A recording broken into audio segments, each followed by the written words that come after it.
आप सोचते होंगे कि बिजनेस के लिए पैसे चाहिए, बड़े इन्वेस्टर चाहिए, बैंक का लोन चाहिए। सोच के देखो, सिर्फ 10 लाख की कैपिटल से एक छोटी सी दुकान और उससे बना दिया 30,000 करोड़ की ब्रांड, और वो भी बिना एक भी रुपए का लोन लेकर, बिना किसी इन्वेस्टर के। ये स्टोरी है रवि मोदी की, जिन्होंने मान्यवर को इंडिया की सबसे बड़ी एथनिक वेयर कंपनी बनाई। आज उन 600 प्लस स्टोर हैं, हर साल 40 लाख प्लस स्पीसीज बेचते हैं। तो कैसे हुआ है सब?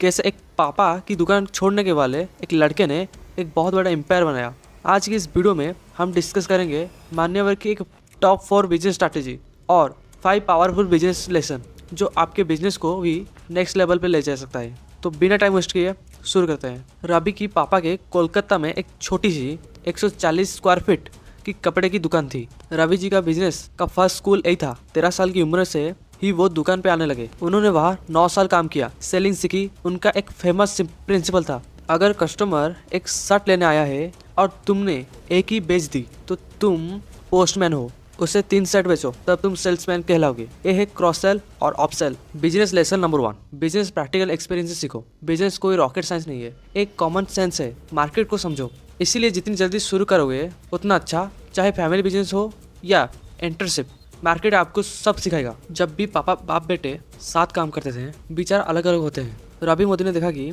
मार्केट में सब वेस्टर्न वेयर बेच रहे हैं, कोई कुर्ता पजामा बेच रहे हैं। इंडिया में एथनिक वेयर पे ध्यान कोई नहीं दे रहा है, लेकिन डिमांड बहुत ज़्यादा थी।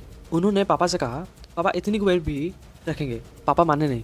एक बार पापा के घर से जाने पर उन्होंने 100 कुर्ता मंगवा लिए और 7 दिन में 80 बेच दिए। फिर भी पापा की सोच नहीं बदली। एक दिन एक छोटे से डील को लेकर पापा ने कहा, तू उल्टा सीधा डिस्कशन लेता है, एक दिन हमें सबको बर्बाद कर देगा। ये बात रवि मोदी के दिल पर छू गई। उस दिन उन्होंने माँ से 10 लाख लिए, पापा की दुकान छोड़ी और अपनी दुकान खोली, वेदांत फैशन। बिजनेस लेसन 2, अगर आपके पास कोई स्ट्रॉन्ग मार्केट इंसाइट है और आप उसे इम्प्लीमेंट करना चाहते हैं तो दुनिया की मत सुनाओ, कॉन्विंसन के साथ आगे बढ़ लो। आज वही पापा रवि मोदी पर गर्व करते हैं। शुरुआत में Ravi Modi large format store supply करते थे, लेकिन उनको एक प्रॉब्लम आई, कस्टमर डाटा नहीं मिल रहा था। उनको पता नहीं चल रहा था कि कौन सा भाग जाएगा। क्या शादी है, इसलिए तैयार होकर आइए। स्टोर तैयारी तो हूँ। लेकिन कंपनी में बहुत पैसा और मैनेजमेंट की हेड्स थी, तो उन्होंने अपना मॉडल चेंज तैयार होकर आइए। रखा। वोट तो लग रहा हूँ मैं। नोट। कंपनी ऑपरेटर, लेकिन इसमें भी इतनी मेहनत। ऑपरेशन की रिस्पांसिबिलिटी उनकी थी। शादी है, वो तैयार मॉडल होकर आइए। जिसने उनकी ग्रोथ अभी गाल नहीं। कर ली थी। उसका नाम था नाना जी। इसका मतलब होता है फ्रेंचाइज ओनर, एक मिनट। Franchise operator. इस तैयार मॉडल में होकर आइए। फ्रेंचाइज पैसा लगता है, स्टोर खुलता है, स्टाफ रखते हैं, बेचता है, कंपनी से मार्केटिंग और सप्लाई चेन संभालती है। इसी मॉडल की वजह से मान्यवर 600 प्लस स्टोर तक पहुंच सका। Growth exclusive. बिजनेस लेसन 3, अगर आपको तेजी से ग्रो करना है तो फोफो जैसे एसेट लाइट मॉडल्स आपके लिए बेस्ट है। रवि मोदी ने समझा कि कस्टमर आजकल खुद नहीं आते, उसे बुलाना पड़ता है, और बुलाने के लिए अलग पहचान होनी चाहिए। उन्होंने देखा इंडिया में हर साल 1 करोड़ शादी होती है, इसका मार्केट 10 लाख करोड़ का है, लेकिन इसमें कोई बड़ा ऑर्गेनाइजर एथनिक वेयर ब्रांड नहीं था, सब इनऑर्गेनाइज्ड था। तो मान्यवर ने अपना पोजीशन क्लियर किया। शादी मतलब मान्यवर। उन्होंने खुद को सिर्फ कपड़े बेचने वाला नहीं बनाया, बल्कि सेलिब्रेशन वेयर ब्रांड बनाया। Marketing master stroke.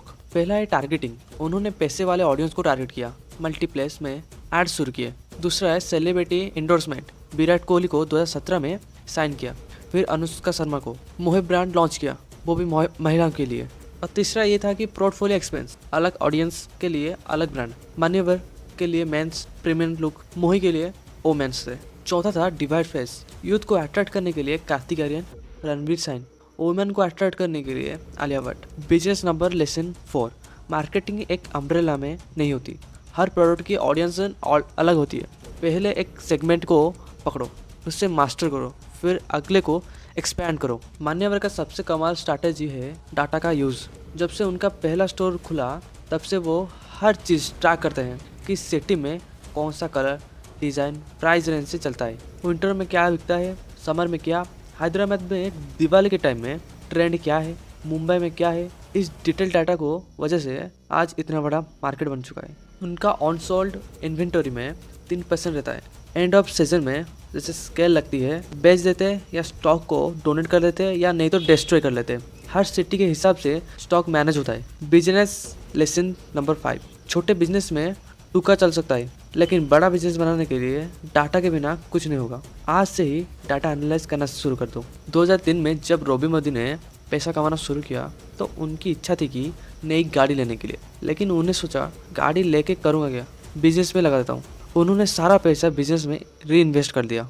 यही उनकी आज तक की स्ट्रैटेजी है। वो अपने रेवेन्यू का 7 से 80% मार्केट खर्च करते हैं, मार्केट पे आर्ट्स लगाने के लिए खर्च करते हैं और उसका रिटर्न बहुत अच्छा आता है। हर 1 रुपये मार्केट में खर्च करते हैं और उनका 6 से 7 रुपये एक्स्ट्रा प्रॉफिट होता है, क्योंकि उनका प्रोडक्ट अच्छा है, ब्रांड स्ट्रॉन्ग है और मार्केटिंग उसकी आवाज़ को डोर तक पहुंचाती है। उनका प्रॉफिट मार्जिन है 30% से प्लस, जो इंडस्ट्री में सबसे हाई है। तो दोस्तों, रॉबी मोदी की स्टोरी से फाइनली और सबसे इम्पोर्टेंट लेसन क्या है, यू कैन डू इट। बड़ा से बड़ा बिजनेस पे पैसे नहीं, एक बड़े आइडिया की ज़रूरत है। उस आइडिया पर से बनता है। रॉबी मोदी के पास ना कोई MBA डिग्री थी, ना कोई मोटा पैसा, ना कोई बहुत बड़े इन्वेस्टर, सिर्फ एक इंसाइट थी, जिगरा था और काम करने के लिए एक बहुत बड़ा लालच था। उन्होंने ऐसे फील्ड को चॉइस किया जहाँ कंपटीशन काम था पर फ्यूचर ब्राइट था। आज पूरा इंडिया उनसे सीख रहा है। तो अगर आप सोच रहे हो कि मेरे पास पैसे नहीं है, कंपटीशन बहुत है, तो एक कहानी आपके सब बहाने को बंद कर देगी। बस एक शुरुआत चाहिए, एक आइडिया चाहिए और वो जीत चाहिए जो रॉबी मोदी ने की थी। उम्मीद है कि आपको एक केस स्टडी आपको बहुत ज़्यादा पसंद आई होगी। अगर आप बिजनेस से शुरू करना चाहते हो तो जीरो से, तो आप बिजनेस ग्रो करना चाहते हो तो इन लेसन को ज़रूर इम्प्लीमेंट करना। तो फिर वीडियो अगर पसंद आए तो लाइक, कमेंट, शेयर जो करना है वो करना, ठीक है। अगर आपके पास बिजनेस के रिलेटेड अगर खूबी है या एंटरप्रेन्योरशिप है कि आप कुछ उखाड़ सकते हो, तो बिल्कुल भी मत सुनो। दुनिया के बाद अपनी बात सुनो और अपने काम पे ध्यान दो। बस इतना ही आज की वीडियो। बाय।